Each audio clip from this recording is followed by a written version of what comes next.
ভাঙড়ের খবরের দিকে।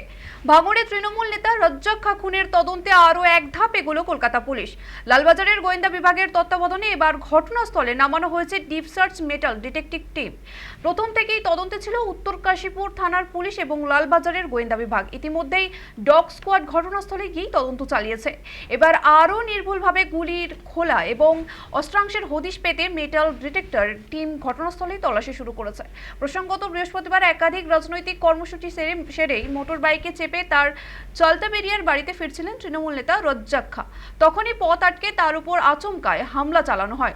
প্রথমে গুলি, তারপর মৃত্যু নিশ্চিত করতে ধারালো অস্ত্র দিয়ে কোপানো হয় তাকে। গুলিতে ঝাঁঝরা রক্তাক্ত তৃণমূল নেতাকে জিরানগাছা হাসপাতালে নিয়ে যাওয়া হলে চিকিৎসক মৃত বলেই ঘোষণা করেন। এদিকে এই ঘটনার পরেই রাতেই গোটা এলাকা ঘিরে ফেলে পুলিশ। পৌঁছয় কলকাতা পুলিশের ডগ স্কোয়াডও।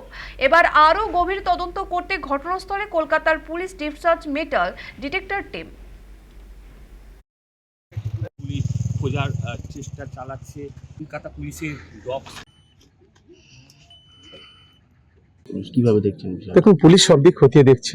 এর পিছনে কে বা কারা আছে, কারাই সমাজ বিরোধী, কারাই খুনি এবং কিভাবে এই ঘটনাটা ঘটলো, সব দিক খতিয়ে দেখে নিশ্চিতভাবে পুলিশ এর তথ্য উদ্ঘাটন করবে এবং প্রকৃত যারা খুনি তারা ধরা পড়বে। এবং এটাকে নিয়ে আমরা রাজনীতি করিনি, কারণ আমরা দেখেছি, আপনারা দেখেছেন যে যখন কেউ খুন হয়, এই ভাঙড়ে যখন 23 সালে খুন হয়েছিল তখন পরিবারের পক্ষ থেকে প্রথমে কোনো এফআইআর করা হয়নি।